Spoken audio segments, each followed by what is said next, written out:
Prazer imenso ter todas e todos de volta, maravilhoso. E chegamos para a segunda parte da nossa sessão de hoje, com a lindíssima, linda, maravilhosa, espetacular Maria Bulhões Carvalho, ou MP para os colegas e para as Maria colegas. Bulhões não, Maria Paula. A minha Olha, assinatura é Maria Paula. O Bulhões mas não é para eu, carreira internacional, desculpa, porque ninguém pronuncia esse negócio. Então, pelo menos fala certo que é pronunciável em outra língua. mas eu não falei o Paula? Eu pulei o Não, Paula? você pulou o Meu Paulo. Deus, mentira, gente, desculpa. Maria Paula Paula. Carvalho. Maria Paula Carvalho, Bulhões é outra história. É sócia fundadora da High Five Tradução.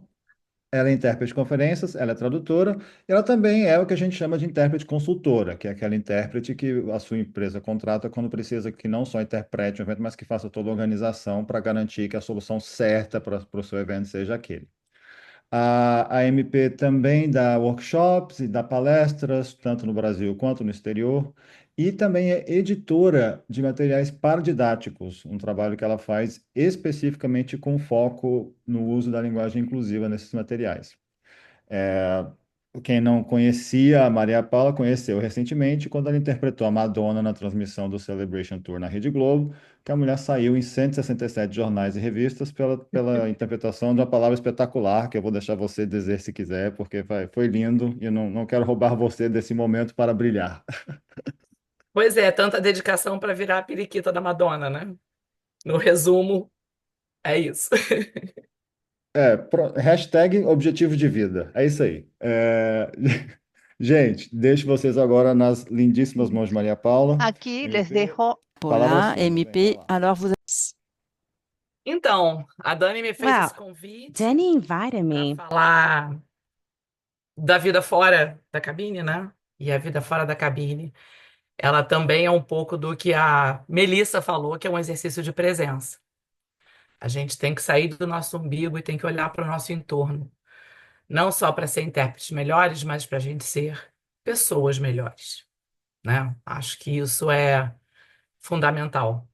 E eu fiquei muito perturbada com o convite, porque eu não paro de pensar desde o dia do convite, e a minha palestra ficou assim, em vários papeizinhos, porque todo dia, toda hora, alguma coisa eu coloco para atualizar a palestra, ou porque eu li alguma notícia, ou porque eu conversei com alguém e que me trouxe também uma nova visão sobre o tema que eu vou falar, que é você tentar melhorar o mundo. Você, através de ações sociais, através de causas nobres, você tentar mudar o mundo. E eu tinha pensado no título inicial, que era Você não pode mudar o mundo, mas pode mudar o mundo de alguém. Que depois eu quis mudar, mas já estava um pouco tarde, porque esse é muito um lema da proteção animal, da qual eu também já fiz parte.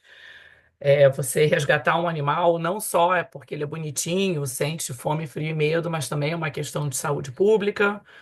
A gente já voltou a ter a raiva no país por falta de vacinação, a gente tem doenças que são transmitidas entre animais e seres humanos e, né? Então eu queria depois mudar para, já nem sei mais onde é que está o título do que eu queria mudar, que eu já me perdi. Mas na verdade é seja a mudança que você quer ver, que eu acho que é o principal. E quem pregou isso de maneira muito bem sucedida foi Michael Jackson, na música Man in the Mirror, onde ele fala que a mudança começa por quem está se olhando no espelho. A mudança ela não vem de fora para dentro, ela vem de dentro para fora. A gente fala isso sobre atitudes antirracistas, sobre o antietarismo, sobre atitudes feministas, e elas têm que vir de dentro para fora. Falando do feminismo, eu quero pedir desculpas a intérpretes que estão falando para o inglês, porque em inglês, talvez algum outro idioma aqui tenha neutralidade de gênero, e eu sou defensora de que nós precisamos valorizar a carreira de nossas mulheres. Então, nós temos agora, dia 30 o Dia das Tradutoras e dos Tradutores, e de intérpretes de conferência ou de profissionais de tradução. Então, talvez eu faça uso disso ao longo da palestra se eu não estiver muito nervosa, porque eu fiquei. ah, bastante ansiosa. Então, eu queria começar falando da causa onde eu tenho estado mais presente, que é a assistência a pessoas em situação de rua. Queria trazer para vocês o porquê do termo em situação de rua. Quando a gente fala que a pessoa mora na rua, a gente traz uma definitude de vida. A gente coloca no destino dessa pessoa passar a vida na rua. E quando a gente usa a situação, a gente trabalha com uma questão de transição. E isso é tanto importante para quem vê, quanto importante para quem está nessa situação de rua. A gente não pode presumir que essa pessoa vai morar na rua o resto da vida. E a gente também precisa entender como começou. Ela se agravou com a Covid, porque pessoas que tinham emprego perderam o emprego e não podiam mais pagar por uma residência, por uma casa. Mas ela começa muito antes disso. Ela começa com a nossa abolição da escravidão, onde de onde nasce a expressão para inglês ver, né? Porque ela foi assinada porque a Inglaterra disse que não trataria mais com o Brasil por causa da situação de pessoas escravizadas. Outra mudança de termo também importante: as pessoas não são escravas, elas não nascem escravas, elas se tornam escravizadas. E Eight. nessa abolição, And in that essas abolition, pessoas foram those people libertas, entre were aspas, freed, apenas in com todo o quotes, corpo, just with their sem dinheiro, sem sapato. E essa observação do sapato ela é importante, porque o centro do Rio de Janeiro, então capital, onde não se podia andar sem sapatos. Então, as pessoas recém-libertas não podiam procurar emprego porque elas não podiam andar no centro da cidade, porque elas não tinham sapatos. Como elas não conseguiam um emprego, elas não tinham onde morar e precisaram morar na rua. Então, nós temos aí um público que está há gerações nas ruas, não são só pessoas que estão há pouco tempo na rua. E quem são essas pessoas? Né? Elas são essas pessoas que vêm de gerações, são pessoas que não têm como pagar uma residência, são pessoas com problemas mentais ou drogas, e por mais incrível que pareça, essa não é a maioria, mas essas são as pessoas que difamam as pessoas em situação de rua, tá? Então, tem também um outro caso de gente que tem emprego, mas é um subemprego e elas não conseguem pagar para voltar para casa todo dia. Então, elas moram ou estão em situação de rua de segunda a sexta, porque não podem voltar para casa todos os dias. Isso nos leva a falar dos direitos humanos, né? Essas são pessoas que têm os direitos humanos violados todos os dias. E entre todos, eu quero mencionar quatro e adicionar um aí ao final da lista. Toda pessoa tem direito a trabalho e educação. Só que se você não tem CEP, como que você tem trabalho? Ou educação? Se você não tem trabalho, como é que você tem CEP? Ou seja, você não consegue ter uma casa porque você não tem trabalho.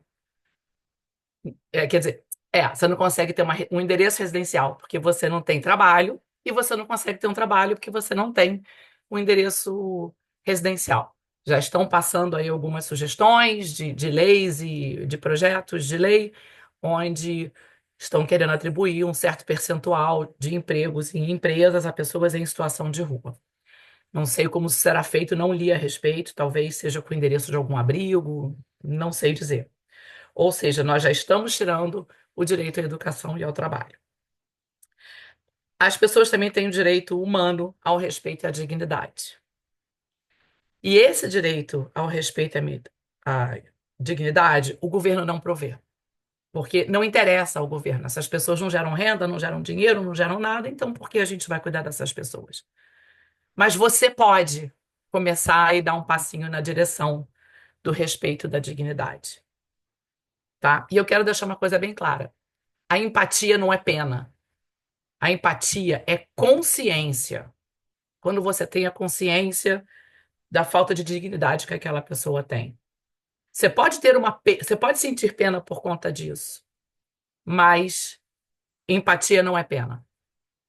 Empatia é consciência e saber acolher, estender a mão e etc. Mas não é pena. Você pode sentir pena, mas empatia não é pena. Um terceiro direito humano a que essas pessoas não têm direito ao acesso ao poder judiciário, porque elas sequer têm documentação. Então, elas são basicamente pessoas que não existem. Aqui no Rio, eu só posso falar pelo Rio, porque é onde eu atuo. A Defensoria Pública tem algumas defensoras que são muito engajadas no processo de documentação dessas pessoas. Tivemos em agosto agora 3 dias de uma ação gigantesca da Defensoria Pública, Detran, Senac, Sebrae, Fiocruz levou vacina. Eu fui com uma iniciativa pequena que levou o banho feminino. É um caminhãozinho com 2 cabines, com água fria, um sabonete dividido em 3, sachêzinho de shampoo para dar banho às mulheres. No caso do banho feminino, nós também incluímos mulheres trans e homens trans. E homens trans porque essas pessoas, na verdade, não se sentem seguras para se juntar ao banho masculino, tá? A gente pode até responder mais perguntas sobre isso mais à frente. Essas pessoas, então, são consideradas não dignas, indigentes e até não pessoas, porque não existem. A gente também vai falar do direito de acesso à saúde, que também não acontece, porque, mais uma vez, essas pessoas não existem. Então, às vezes, elas chegam num centro médico de saúde, num posto médico, alguma coisa assim, e nem sempre conseguem ser atendidas ou são esquecidas de uma fila de atendimento, porque elas não existem. E o que eu queria acrescentar como direito humano é o direito à afetividade. O direito à afetividade é porque muitas dessas pessoas realmente não têm nenhuma conexão com o mundo, não têm nenhuma conexão com outras pessoas. E há pessoas aí que criticam quando uma pessoa em situação de rua tem um cachorrinho, tem um gatinho, mas a maioria desses animais é melhor tratado que muito cachorro de madame, tá? Porque essa pessoa em situação de rua divide sua comida com esse animal. Essa pessoa em situação de rua às vezes não come para conseguir dar uma vacina para esse animal, porque talvez ela não teve acesso a um posto de vacinação gratuito pela distância. Então, quando vocês virem uma pessoa em situação de rua com um animalzinho, avalie muito bem se esse animal está em boas condições ou não. Porque todo mundo fica, ai, aquele morador de rua tem um cachorro, coitado do cachorro. Não. Aquela madame também tem um cachorro que está trancado numa varanda micra, pegando sol o dia inteiro. Trancado numa casa sozinho o dia inteiro, porque ela resolveu por um ato de vaidade que ela teria um animal e pelo qual ela pagou uma fortuna. Então, vamos entender que são animais de apoio e que é um direito à afetividade. Casais, casamentos e lares se formam nas ruas em busca de afetividade. E eu acho que esse é um direito que devia ser incluído na Declaração dos Direitos Humanos. Gente, eu vou ficar emocionada, tá? Desculpa. Fico mesmo. Um outro assunto que eu queria tratar é a questão da internação compulsória, que todo mundo fala tanto. Ah, é porque tem drogado na rua e tal, não sei o quê. Muitas vezes são pessoas com problemas mentais que se voltam às drogas para controlar seus demônios internos. Só que a internação compulsória é uma utopia. Nossas estruturas de saúde não têm estrutura mesmo, falando, repetindo a palavra, desculpa, já falei que eu estou emocionada, para tratar a internação compulsória. E eu ouvi isso da pessoa que comanda a ONG com quem eu trabalho, que essa pessoa viveu nas ruas por 15 anos, passou por mais de uma internação compulsória, como ela mesma diz, eu sou total flex. E ela disse que ela teve mais direitos humanos violados numa internação compulsória do que ela teve nas ruas. Então, esse debate é um debate que vai além do nosso conceito do que é necessário para você tirar uma pessoa com uma drogadição, com um problema mental das ruas, tá? Não estou dizendo que não se faça, só estou dizendo que é um debate mais profundo do que simplesmente pegar uma pessoa e jogar dentro de uma internação. Deixa eu catar meu próximo ponto aqui. Ah, aqui no Rio, a gente está passando um momento muito difícil. Temos a questão da desculpa, a revitalização do centro ou a gentrificação do centro da cidade, onde muitas ações aconteciam, tá? Inclusive, nós temos a Ilha de Paquetá aqui do lado e tem um rapaz que todos os dias traz café da manhã para o centro da cidade, atravessa de barca, leva 1 hora para chegar e todos os dias ele traz café da manhã. Mas a prefeitura proibiu as ações no centro da cidade, porque eles diziam que atraía a gente para o centro da cidade. Ninguém mora na rua porque quer. Esse é o ponto principal. Ninguém mora na rua porque quer. Essa semana eu trabalhei junto à Marinha, junto ao projeto voluntário da Marinha, e a diretora do programa me falou: nunca pensei nisso.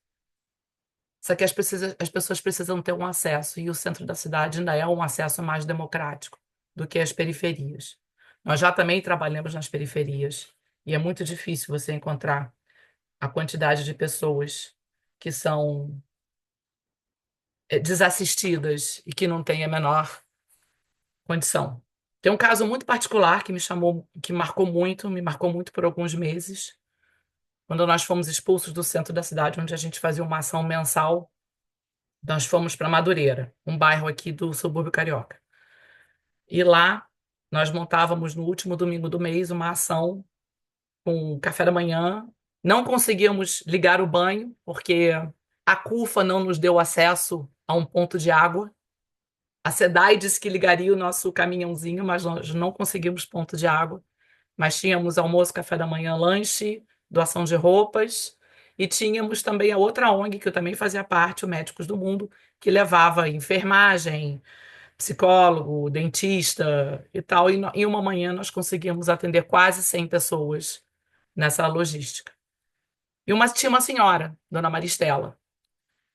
Eu não sei quantos anos ela tem, mas ela parece ter 80. E a nossa ação começava às 9, ela chegava lá às 8 para ser a primeira na fila porque ela estava com fome. Carregava um carrinho desses, não é carrinho de mercado, mas desses que a gente passa uns elásticos, assim, carrinho de carga, cheio de umas sacolas rasgadas e muitas feridas nas pernas. Como eu era do apoio logístico, eu era a pessoa que carregava a tenda, a cadeira, organiza a fila, porque eu não sou médica, na tenda dos médicos, sempre chegava lá quando eu a via, levava uma cadeira para ela poder se sentar enquanto ela esperava a comida. E quando a nossa estrutura estava pronta, eu carregava o carrinho dela para um lugar seguro para ela ter liberdade de comer, de ir na tenda de roupas e etc. A primeira vez eu levei 2 horas para conseguir que ela deixasse alguém olhar as feridas dela. Muito chocante, muito chocante. Ai, gente, desculpa. A dona Maristela é um negócio assim que eu sinto falta quando a gente parou de ir para Madureira. E um dia ela chega para mim e fala assim: eu não estou podendo pegar comida nos restaurantes porque roubaram a tampa do meu potinho. Comecei a juntar em casa aqueles potes de mercado que já vem com a tampa grudada, sabe? Juntei uma porção, levei para ela. Agora a senhora não perde mais as tampas, ou ninguém rouba suas tampas. Depois o carrinho dela quebrou de vez. Aí eu e uma amiga compramos um carrinho novo para ela. Eu não consigo tirá-la da rua, mas eu consigo que ela carregue melhor os poucos pertences que ela tem. E a rua também é covarde, porque jovens drogados, que sim existem, claro, roubam de uma senhora o cobertor que ela tem. Roubam dela a tampa do potinho que ela não pode mais pegar comida. Então a gente tem que ter um outro olhar para essas pessoas. E lembrem-se, essas pessoas não têm casa porque elas não podem pagar e elas não têm trabalho porque elas não têm casa. Então não é só dizer assim, tem tanto emprego aí, consegue o emprego, tá? Eu já me perdi nas minhas anotações, tá, gente? Porque eu vou me emocionando e aí eu me perdi aqui, mas a gente já já se acha.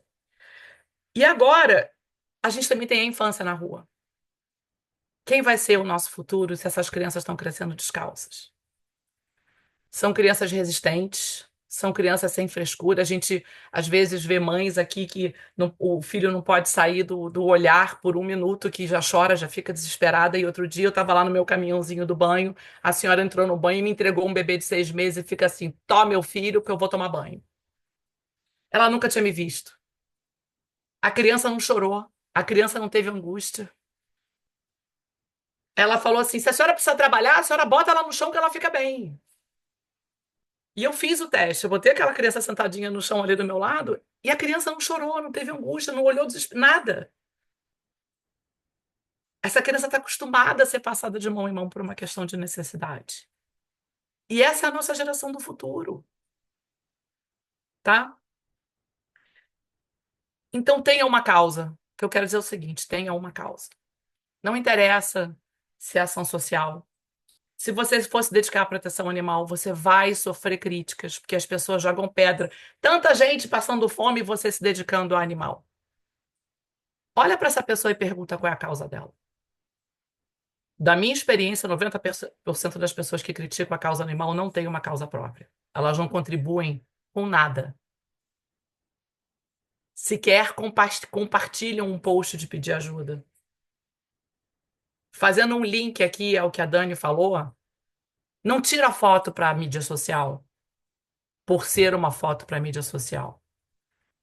Poste uma foto da mídia social se você tiver o intuito de trazer conscientização. Porque tem muita mídia social aí. Chico César já diz que tem medo da bondade de gente ruim. E a mídia social pode ser um veículo de bondade de gente ruim. Não julga.